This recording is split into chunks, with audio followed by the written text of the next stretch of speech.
Hi guys, welcome. This is Kieran, or the voice of Kieran from One Zen Academy and One Zen Wellness. I trust this finds you well. So I'm just going to give a little talk on stress and performance. A very short-lived talk, but I hope all of this will make sense in terms of why sometimes you can step it up when you go for a run or maybe in a gym, and sometimes not. So we have this thing called a challenge versus a threat state. And you can see from the chart there that in order to create a challenge state within our nervous system, we need to, the actual challenge itself has to be the right amount of challenge. So do we have the right resources, the right experience, and to kind of edge it just on the point of, I can do this, it's not beyond me. So what you'll find is you'll go into like this flow state. To make it more sensical, imagine a threat state is your, you feel like you have no energy, you're exhausted. As you go further down this threat state, you have a breakdown, burnout. It's because the perceived stressor, whatever that is, you maybe don't have enough experience with. So I'll give you an example. So it doesn't have to be a sporting environment. Imagine you're about to give a talk to an auditorium of 3,000 people. Okay, you're giving a talk on something you know something about. Could be, in this instance, maybe a fitness related issue.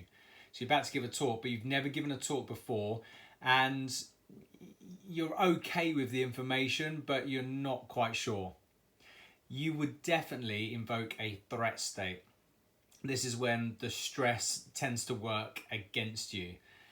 So you build it up, you may have high levels of anxiety, decreased like neurodrive, so you can't really focus, everything seems quite closed in, your mouth is so dry, you know, you couldn't drink enough water, you're not hungry, you've got butterflies, you feel a bit nauseated. All of these things will take you very much into the threat state. Now imagine the challenge state, you're about to give that same talk, but it's a talk that you've given maybe 10, 20 times before. Okay, so you're very familiar with the material, you're well versed in all things fitness, physiology, and so on. You could probably answer any questions. Your experience is just that. You have a significant amount of experience. You have the knowledge base. You feel quite good. So your perception is now of a challenge. You may be challenged by certain questions that maybe push your boundaries, get you to think about it. But you actually go in feeling energized and focused. It's the same amount of stress, but your perception is one of, I can do it, because it's more of a challenge, not a threat. So it's not a threat to my ego. The challenge is I'm going to step up appropriately. So do you have enough resources? Do you have enough experience? Can you physically or mentally do the challenge? And only you could answer that. So in terms of, say, your first marathon, okay, there are some people who will go into a challenge state on their first marathon because they've done enough training that suggests, actually, I'm going to be okay on this marathon. I've never done it before, but my training has told me actually that I'm going to be okay. I mean, my last long run was 20 miles. I did that 20 miles in, I don't know, 2.5 hours. I'm being optimistic. And you're thinking, do you know what? I'm gonna be okay. You know, you feel good on the start line, as opposed to the threat state is, do you know what? My training's been shocking. I've got an ongoing injury. I feel I'm stressed out with a few other things. It would be very much a threat state. So the idea is to try and get yourself into a challenge state as much as possible. And you want to be near that peak where it says optimal performance. So you want to be teetering on that challenge threat state area. I'll give you a real life example. In Beijing Olympics, you've got Usain Bolt standing on the start line and everyone else. And Usain Bolt comes out and he's very much in a constant challenge state. Okay, his experience and who he is dictates he's a champion. So as the more and more races go on, he becomes more and more challenge state orientated, and it would take him a lot to come out of that. So he very much teeters on that very peak there. So it's a high performance. There's billions of people watching. There's probably, if he wins, there's enough sponsorship there that would sort him out for the rest of his life, let alone get a world record. Everyone else, however, is really probably verging onto that right-hand side, the threat state. And you can see, because commentators would say, oh, they look focused, but actually some of them look terrified, because maybe they're going against Usain Bolt and it's a threat now to their ego and their livelihood and who they are as a person, and all these other things will be going through their heads. So worth considering that the same race, the same amount of training, these top athletes do pretty much the same amount of training, and yet the result is so different. And a lot of the time it's because how you perceive it. It's that challenge versus threat state. So this is really what it looks like. So there's an interesting book by Turner and Baker, 2014. And I went to see Mr. Baker, or Dr. Baker's talk in 2014, which spurred me kind of buying the book. And I thought it was very interesting, the difference between challenges and threats. So that challenge state, performance situation, i.e. training, how was your training? Was it really good? Was it shocking? Normally people in a challenge state have a positive mental approach. So it's very much, I can do, and if I didn't, how could I do better? So they're very much reflective people, but in a positive way on how to improve, rather than, oh, I can't do this, I'm shit. One bad run, for instance, and you're like, oh, I just can't do this, I'm not built for it. And people then give up, they have that failure mentality. So you'll find that they go into threat states quite a lot. What was your past experience like? Your experience, your success, your confidence in your own ability. Okay, do you believe in yourself? Okay, so that's a big one, really. Do you have efficient energy? So have you recovered? Okay, do you eat the right quality foods? Do you do the right things? And all of this equals success. Okay, so even someone in a challenge state where Usain Bolt wins, but you come second, but actually your coach and everyone thought you would maybe come 4th or 5th. Well, you were definitely in a challenge state. That is success.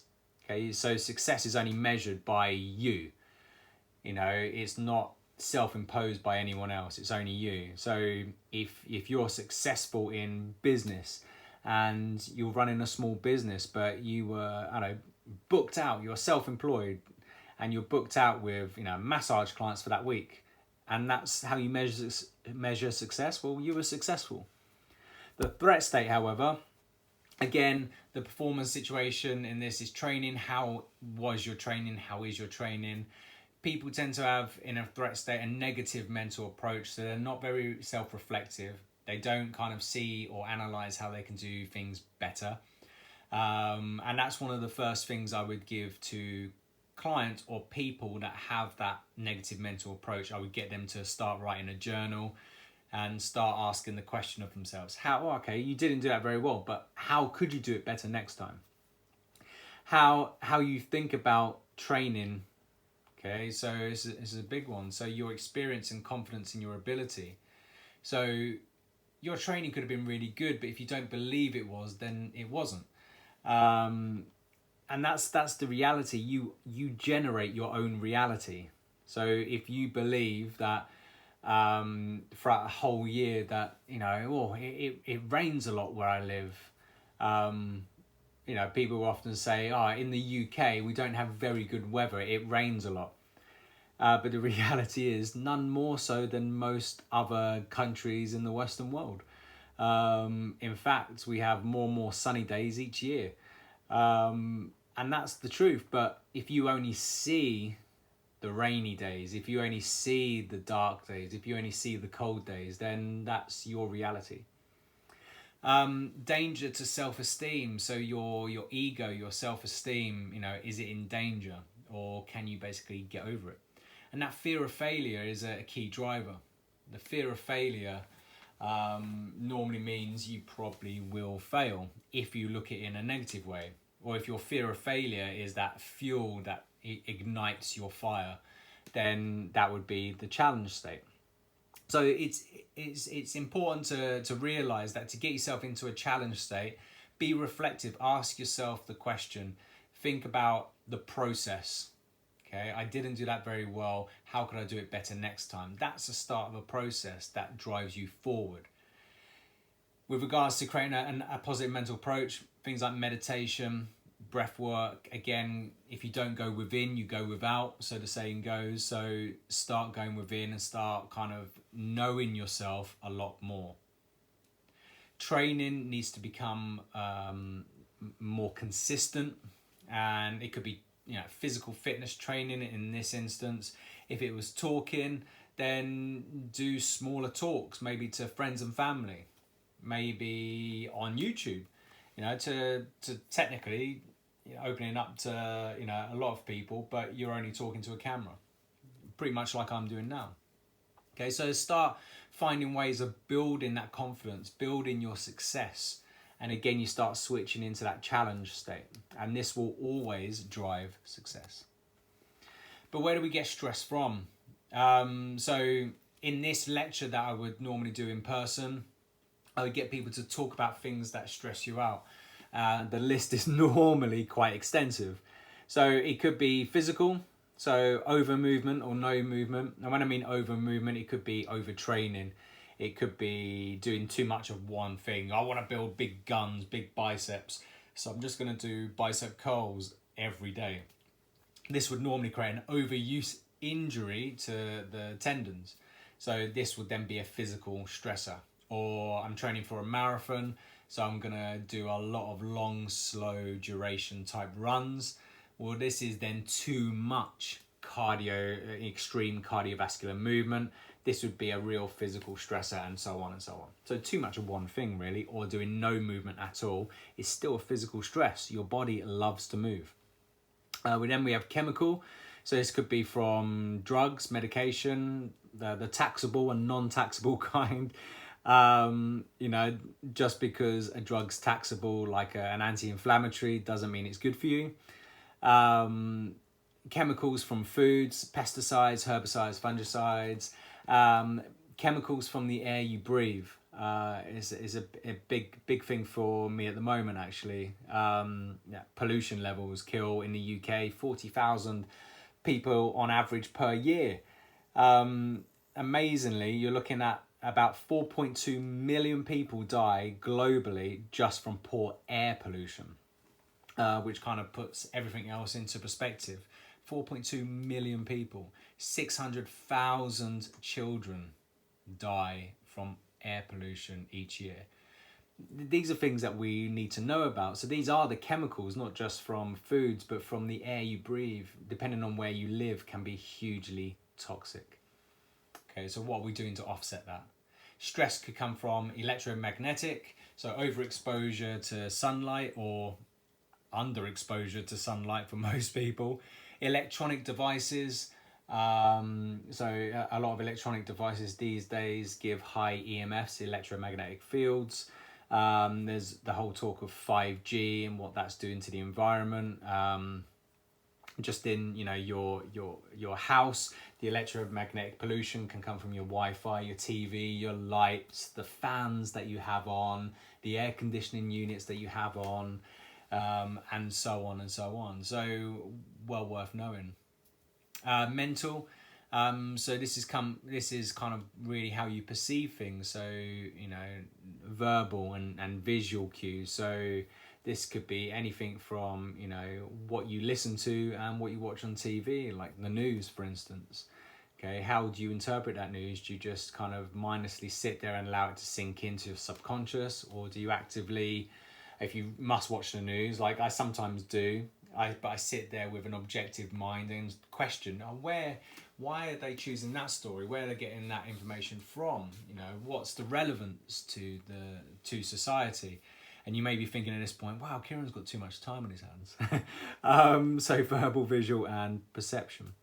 Nutrition, your refinement of your nutrition. So nutrition, if it's not organic and it's not free range, then chances are it has a huge amount of stress and burden with it. So, if your meat that you're eating isn't, organic free range, then chances are it's full of, pesticides, herbicides, fungicides. It's full of soy, because soy products are they put the soy products a lot into animal feed. That's where most of it goes. About 80% of it, in fact, goes to feeding animals. So you're kind of eating basically shit. And then we have thermal. Do you have the same temperature throughout your year? And it being comfortable isn't necessarily good. So throughout the year, people have like air conditioning in the summer to keep them at the right temperature, or in the winter they have heating to keep them at the right temperature. But exposure to hot in the summer and cold in the winter is often a good thing. So these will be all the different areas that you actually get stress from, let alone the job you're at, the money worries you have, the spiritual crisis of conscience, and all of these will fit into one of these categories, your everyday stresses. And this is really how it kind of manifests. So we have this thing called a stress bucket. So in cognitive behavioral therapy, they sometimes like to explain this in terms of a stress bucket. And imagine your mental state is the bucket. So relationship issues, work stress, family, finances, nutrition, training, an arsehole boss, lack of sleep, all these things go into your stress bucket. And when the bucket overflows, the water can spill over into other things in everyday life, and this may cause injury, depression, getting sick, mental breakdowns. And this is the overflowing bucket. Things are getting on top of me, I can't control, and you get these sorts of words used. So it's important to find outlets, and the outlet is your tap. And the outlet could be meditation, rest, it could be speaking to friends, it's definitely getting sleep, it could be movement, going out for a walk, grounding and earthing your feet into Mother Earth and the rest of it. It's important to find various outlets to offload the stress. And that's really where the balance comes from, is what are you doing? If you're feeling stressed right now, what are you doing right now to offload that stress? Okay, and this is really, really important, because what we don't want to happen is for your health to diminish because of stress, where you need outlets. You may not be in a position right now. Maybe you're in the height of the COVID-19 lockdown, and you're in a furlough in the UK, which means you're getting 80% salary, but there's still now 20% missing. Okay, so maybe there's nothing right now you can do about your finances, or you just can't see a way out right now. Okay, maybe it's having a strain on the relationship, and this obviously it's a work stress, and it's a family stress, and your nutrition has suffered a little bit. Okay, maybe those things you would love to change and you want to get a grip on, but it may not just be doable mentally and physically right now. So it's important then to think, okay, what can I do? And this was true for a lot of people, ourselves included. Me and my partner were put on furlough from our full-time jobs, which means as a household we're now 40% down in salary. So 40% finances wiped out straight away, literally overnight. There was nothing really we could do about that then and there, but what we could do to offload the stress was every day go out for a walk. Okay, get some physical brisk walking in what was then the clean air, because no one was driving, there were no planes in the sky. So clean air, sun on the skin, because it was start of spring. Okay, so these are the things that we could do, and not focus on the things that we can't, because we couldn't do it then and there. And why is this an issue of what happens in our physiology. We have this thing called the HPA axis, hypothalamic, pituitary, adrenal axis. So your hypothalamus, for instance, is your long-term memory and your fear processing. And that can set off a huge chain reaction. So it comes down to that challenge threat state. So I'm on the verge of losing my job. That's very much a threat. Okay. You may have lost a job before, been made redundant. So now there's a high level of fear, a high level of everything starting to rise. So your long-term memory dictates, okay, this has happened before and it wasn't good. So now your fear of that increases because that was your experience of it. Okay. So your body then releases a chain of different hormones. Okay. So it's like a domino effect.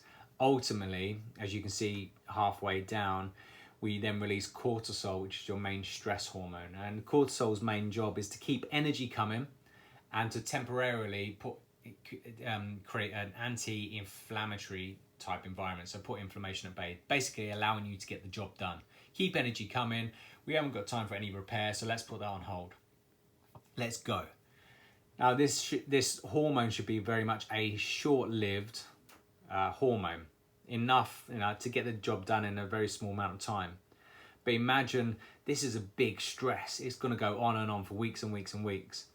Now cortisol will keep raising your blood sugar level. Even if you're not eating, it will break down everything to increase sugar, but it can only keep inflammation for so long, and then it can't. Okay, so now you've got a high sugar level and high amounts of inflammation in the body because you're chronically stressed. This in turn will suppress your main sex hormone. So what you'll find is your muscle mass decreases, you start putting on body fat. For a man, you can't get an erection, you're not sexually stimulated, you're not sure what's happening. Okay. All of this basically allows for less reproduction. So if I'm too stressed, well, I haven't got time to make love, I haven't got time to have babies because we're trying to survive. And then you'll hear this in the words people tend to use. And there's just a little picture that I drew once upon a time. That summarizes what I've just said. So then people start using it in the words, and you'll hear this and you'll say, how are you? How are you, John? How are you, Bob? Obviously, I haven't got much of imagination with names. How are you? And they'll say, well, I'm surviving. Okay, I'm doing okay, as opposed to, oh yeah, I'm doing great. Okay, they'll very much use those sorts of words. I'm surviving. Okay, how are you feeling? Oh, I've got a few niggles here and there. You'll look at them. They've got big black bags under their eyes, and they'll generally, have cracked, dry lips where they're dehydrated a lot. And it's a shame, really. It really is a shame. So it's then about, okay, what can we do to offset? What can we do to mitigate what's actually happening to us right now? Are we just going to give in and say, fuck it, I'm just going to live like this? Or it's a case of, I can't control these things right now, but I can control me going out for a walk. I can control the amount of water I'm drinking. Okay? I can control those things. I've got more time on my hands. I can probably give myself between 5 to 20 minutes just to sit in a quiet meditation. There's lots of apps out there. There's Gaia TV, which I had on earlier. There's tons of meditations on there. You just pick one and sit there. Okay, so what can I do is really what we're doing. So we can intervene in this whole process. So we can make the cortisol levels just decrease enough to give us a break. We can allow the dendrites in the brain to start growing again. We can allow the anabolic process, the build-up process, to happen again. Okay, so we're readdressing that balance. What can I do now? And this also affects things like the gut-brain axis. So your gut, your intestines, your stomach actually talk to the brain via the vagus nerve. And it's worth knowing that your brain has a direct influence on motility, secretion, nutrient delivery, and the microbe balance. And your gut then has an influence on the amount of neurotransmitters, like 80% of the serotonin for your brain is made from your gut. So if my intestines, if I've got chronic inflammation, then my chance of anxiety, my chance of depression are greatly increased. And this has an effect to alter your mood and behavior. So again, what am I doing to influence this? Because this is a big circle. How you think, how you perceive the world, your chronic stress levels will affect inflammation in the gut, bloating. People often will talk about, irritable bowel syndrome, and is stress related. So start with the things that you can start with. If you're thinking, I'm not hungry, I just don't want to eat, then don't start there. Start with your brain, start with your perception, start with that meditation, start with that long walk. Okay, what you'll find is you then stimulate that process. You'll get in from your walk and think, do you know what, I could actually eat something right now. Poach a couple of free range eggs, with a little bit of avocado. Start there. Okay, get some nutrition in, and again, this will then start influencing your brain and behavior, and you start getting back into that positive gut-brain axis loop. So just to kind of to clear up, and just before we end, your HBA axis is your stress response. Is that a cycle? It will affect your gut-brain axis. Okay, changes in the microbiota, hormone production, insulin resistance, inflammation. Okay, only you can change this cycle. Okay, so just to summarize, you can either be in a threat state, okay, or you can be in the challenge state. Whatever state that you're in is dictated on your past experience, your circumstance, your perception, your outlook on life. Okay, you can alter that by creating a journal, by writing in, I didn't do so well in that, how could I do better? Or congratulate yourself on the wins. Actually, I did awesome on that. Okay, what would I do differently? Or why was that good? Because a lot of people just, rely on luck too much. And, you could have done the best run you've ever done. You could perform, the best bit of work you've ever done. Okay, why did you do that? What circumstances did you change in order to, get that success? Because then you can replicate that. So be reflective. Start a meditation practice, maybe a bit of qigong practice, a yoga practice, to start influencing how your brain and your gut talk to each other. Make sure that you start to focus on the sleep and the quality of sleep and hydration as key aspects to create a positive cycle that you can affect change on. Okay, and remember, just because there's everything else falling around and it sometimes feels like the world is falling apart, it doesn't have to be that way at all. Okay, and you can still affect change. Maybe your finances are suffering and you can't do anything about that right now, but the only question is, okay, what can I change? What can I do? Okay, it's always about what you can do. We can get caught up in focusing on the things that we can't, and I'm sometimes guilty of that. And sometimes it takes a friend or family person just to give me a kick up the arse and say, look, sort your shit out, think about what you can do, and just a reminder. So remember, you still have change. You're not a victim of circumstance. No one's a victim. Everything is an opportunity to become better. Everything is an opportunity. So that's the end of this little talk. I'm hoping there was something in that will help you during a stressful time, or at least create a better understanding of how we can create change within ourselves. So again, just like if you've seen one of the past videos, this is a snippet of the sort of things that we go through in our personal training diploma as well. So if you're ever interested in becoming a personal trainer, we take you above and beyond the textbook. We take you into the realm of being a very well-rounded, holistic personal trainer who delivers results. And that's the truth. 80% of our qualification is now online via Zoom. with the 20% obviously in practical in person. So if you don't live too far from Milton Keynes in the UK, then it's definitely something I encourage you to do. So even if you live in London and that area, or you live in Birmingham and that area, it's still very doable. Or even if you live in America, Australia, and you want to travel over to the UK, then go for it. So thank you for joining me, guys. Please feel free to add comments, respond, tell me what you enjoyed about it, tell me what you would have liked to know more of.